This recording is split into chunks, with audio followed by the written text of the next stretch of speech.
Good morning or good afternoon. Welcome to Match Day. I'm Vince Gansberg, and welcome everybody. And hope everyone had a good day off. Yesterday we were not live. We took the day off. But with us today is Michael Vaughan Cherubin. So Michael, can you please just say hello so we know we got you? Hello. Hi, Vince. Hi, everyone. Awesome. Very good. Audio check. Great. So thank you so much, Mike, for being on. And Michael is a very integral part of the U.S. Soccer Foundation, and I was just going to have Michael kind of share his story, his role, and then also some really exciting things that they're doing right now to help us all get through this situation that we're in. So, Michael, again, thank you so much for being on, and I appreciate and anybody that's in the chat box, please feel free to ask questions. So, thank you. So let's just share your story. How'd you get to where you are? How far back should I start, Vince? Yes. You can talk about when you played as a 3-year-old to right. Yeah, no, just well, first, just thank you, Vince, for having me on, and thanks to United Soccer Coaches. I'm just obviously personally, and then it's my role at the U.S. Soccer Foundation. I'm a big fan of what you do, and Vince, personally, you're one of my mentors, and so I'm very honored to be able to share this space with you today. So my story, like I said, how far back? I think maybe simply grew up playing soccer my whole life, got a chance of playing soccer, which was really cool. Didn't have any type of spectacular sports career. I think like many of us had as many, sort of bad days as we did good days, and some great coaches, some really, really tough coaches that I really hurt along the way. But I got lucky enough to, after grad school, work in the Middle East, mostly in Jerusalem and the West Bank, for a nonprofit called Peace Players International, which uses basketball to bring children together in divided societies. So I got this opportunity to kind of see sports in a little bit of a different light, a little less about winning and losing, a little more about how we can use sport as to build common language, to build life skills. And so that kind of set my career on this other sort of longer path towards, being in sports and being in youth sports, but really more on the sort of sport for good nonprofit arm of this large $19 billion youth sport industry. And worked with Peace Players for 5 years, spent 5 years with DC United with their community engagement arm, which was a great learning experience, running, doing a bunch of stuff, but primarily running our program in Washington, D.C., which taught soccer and life skills to low-income communities around the District of Columbia. And then about 7 years ago, now I'm starting to date myself, I joined the U.S. Soccer Foundation, and I've been there kind of working at the U.S. Soccer Foundation very, very happily for a great organization ever since. Does that answer the question? No, it's wonderful. No, cool. No, I forgot about the whole basketball thing. And if you don't know Mike is pretty tall, as you can see on the screen. He was kind of a mix between a property brother and right? So foundation and their educational programming. So let's talk about what your role is with the foundation, and maybe talk about some of the exciting projects that you got coming up. Thanks, Vince. So I'm currently the director of national and regional partnerships at the U.S. Soccer Foundation, which is a role that I stepped into about 2 years ago. And I held a bunch of roles more focused on the programmatic side of our work. Before then, a lot of training, to your point, Vince, as an educator and a lifelong learner. More importantly, I enjoy that side of the business, but also we have a lot of work to do to grow the game of soccer in this country and in those communities that need us most. And so my opportunity to move into the expansion department has been a great one for me to learn about, how do we think strategically about growing our sport, growing the types of our sport that I think our country needs the most. And so I've worn a bunch of hats. So now I'm in partnerships, which has been great. But yeah, so Vince, I don't know if it's what I did before COVID, during COVID. It's there's been some changes, obviously. So I don't know how can I answer. Well, how did the Soccer for Success program get like started? Because that's Okay. obviously, Yeah. you're very much invested in that, and it's a wonderful program. How'd that get Yeah. started? So maybe I should say a few. Yeah, to Vince, thank you. I should just say, the U.S. Soccer Foundation, charitable arm of soccer in the United States, and we have the mission to grow, enhance, and assist the game of soccer with a special emphasis on underserved communities. That's our mission. We're based in Washington, D.C., and we do a bunch of stuff to fulfill that mission. Our flagship programs, there are two of them. One is our Safe Places to Play, and that's primarily where we build small acrylic, sort of mini pitches, futsal courts in underserved communities across the country. And then our flagship program is Soccer for Success. So thanks, Vince, for reminding me. Our marketing department's going to be reprimanding me for not just doing a little background first. So Soccer for Success is a evidence-based soccer and health and wellness program that teaches soccer and healthy lifestyles to communities across the country through a trained coach mentor. That's our program model. And so we're really, we've grown that for about a decade. And actually, I was a part of sort of the first cohort of Soccer for Success, actually, though, when I was at DC United. So we were a part of the program I was as a program operator about 9 years ago. It'll be 10 I believe it'll be 10 in September when the new season kicks off. And so I've been a part of the growth of the program where we were just a couple program specs on the map to now this year. We hope to be well over 100,000 kids in the program. With the pandemic, I don't think that'll happen exactly the way we planned, but we have really exciting plans for next year. And we have I think we've done some good work in the meantime, pivoting a little bit to continue to provide some services for our partners in the community. No, very good. So you've been, I've been seeing the marketing, speaking of the marketing department, I've been seeing all the tweets about all the things that you're doing at home, right, for the kids to do at home. Can you just talk about that a little bit? Yeah. So obviously this has been a tough time, right, for everyone. Youth sports is no exception. For all of us, it's been deeply personal, and certainly for our kids, that's no different, right? The way their lives have been affected has been as dramatic as any other segment of our society.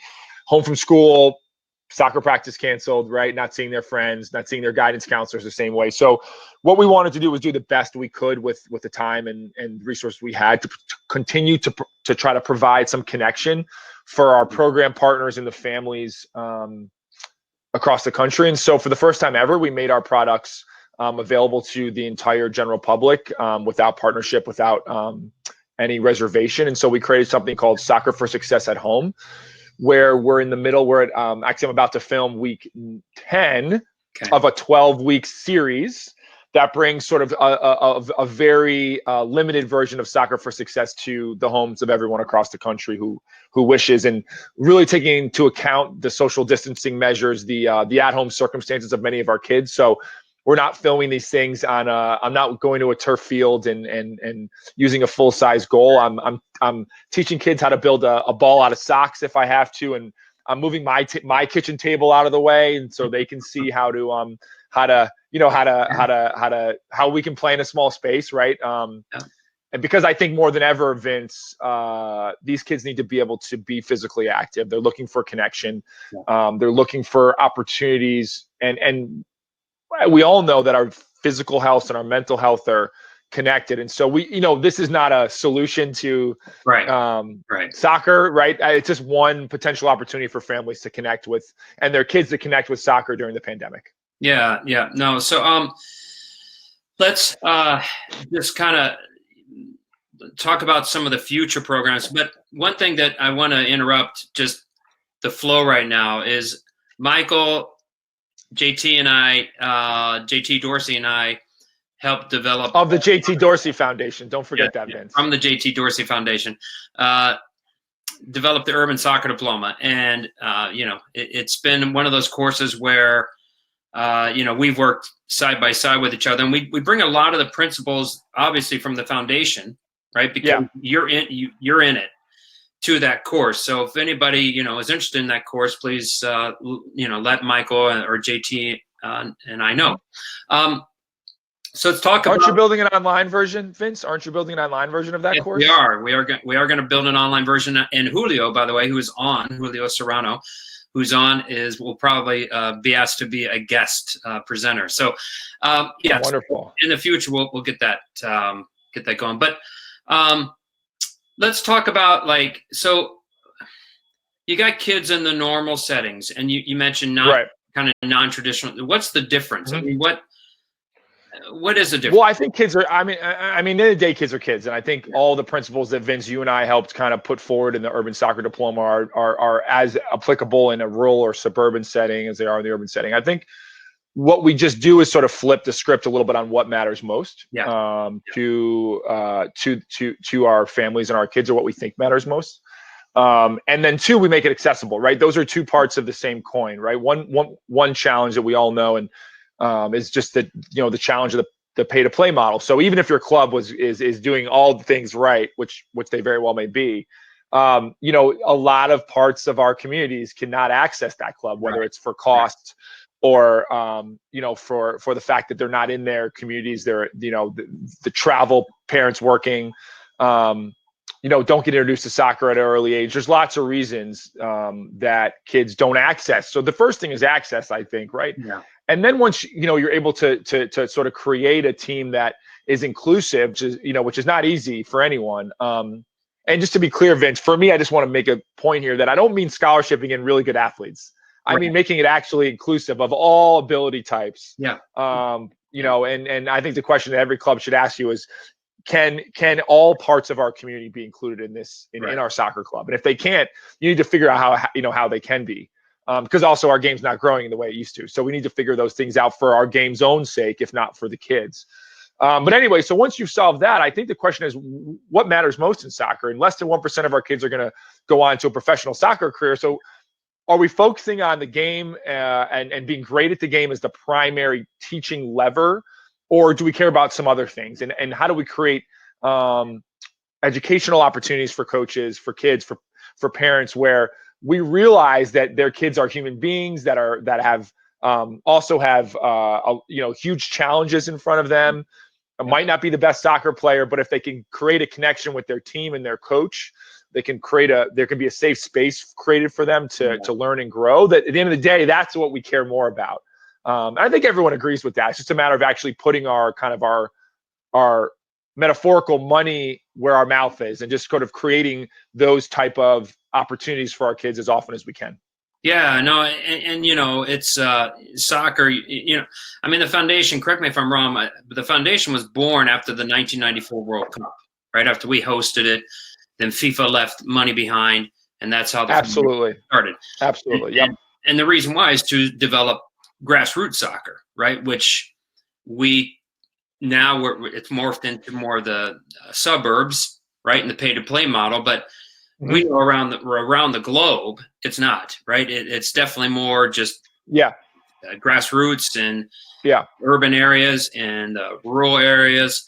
And I think that for me, what the education that you provide and the education that we've developed with the Urban Soccer Piece is definitely more about inclusion, about creating a better community, about like what Julio is talking about. But also just like is putting the kid first. You always put the kid first, and then the soccer comes second.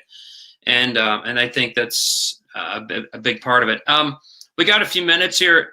Rob, by the way, says he'd like to look into an urban coaching course near him. So that's great. And I know Rob, he's a great guy. But you mentioned right before we went on that there might be a new thing coming.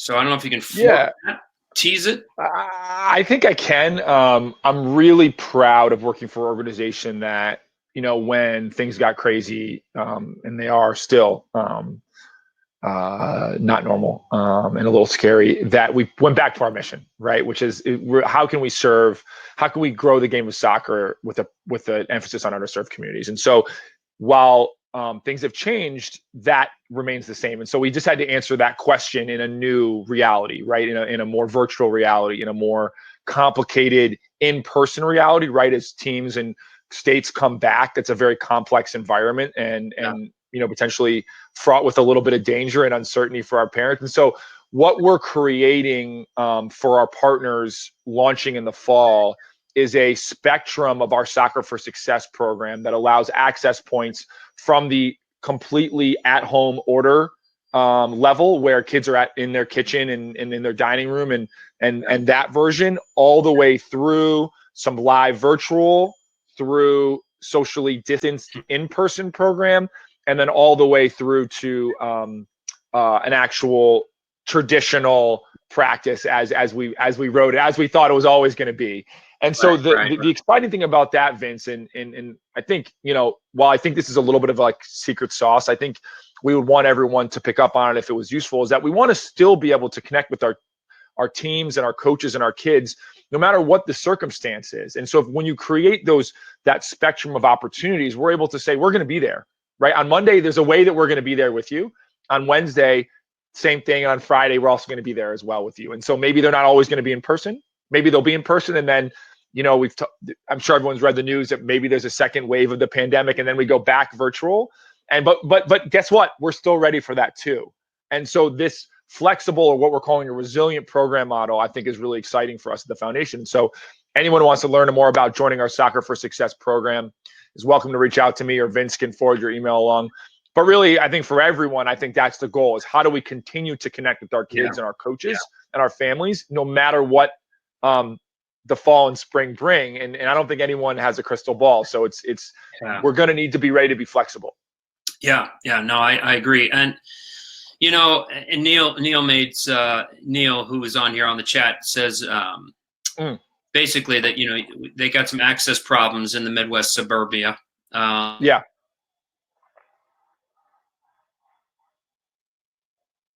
Say I think it's about 70% of all kids in Indiana are on a free or reduced lunch, right? Mm-hmm. And he mentions that too. And he says cultural attitudes here don't help. And he said that the city that evidently he's in, is very rural, up to about 4 years ago. But and he just mentioned that the growth has been painful at times, and it can be. I agree, and so I guess after reading this, I'm thinking, so what can we do to get that better? I mean,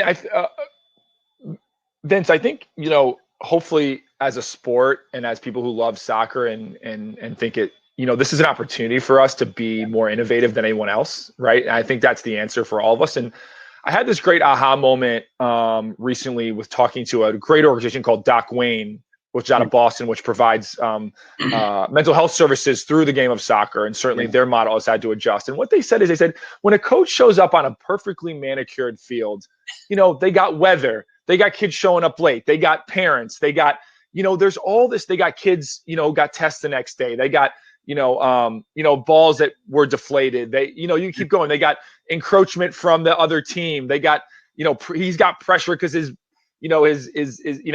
worrying about his kids on the sidelines, so there was always kind of shit we had to deal with, right? As a community.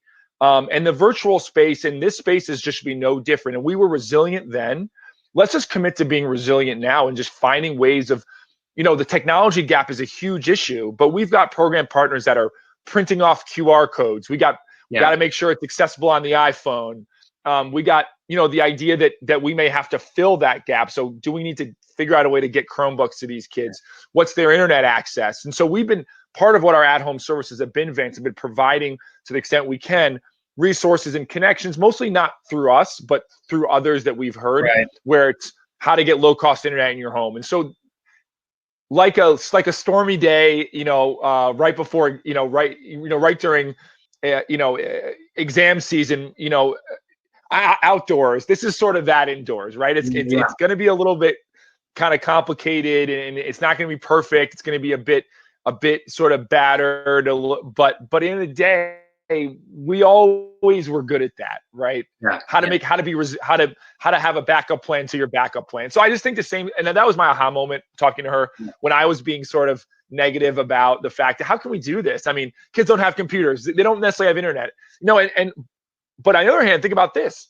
This is what I think, says like, it used to be really space bound for your program, right? Now, doesn't matter where the kids are, right? All of a sudden, you any kid can join if you have a virtual session. So all of a sudden you have this different market. You got people who couldn't coach. Think about this, Vince. People who couldn't coach, right? Who maybe were sort of beyond their on the field coaching prime or just didn't feel comfortable. But now I'm in my own home. I got my headphones in.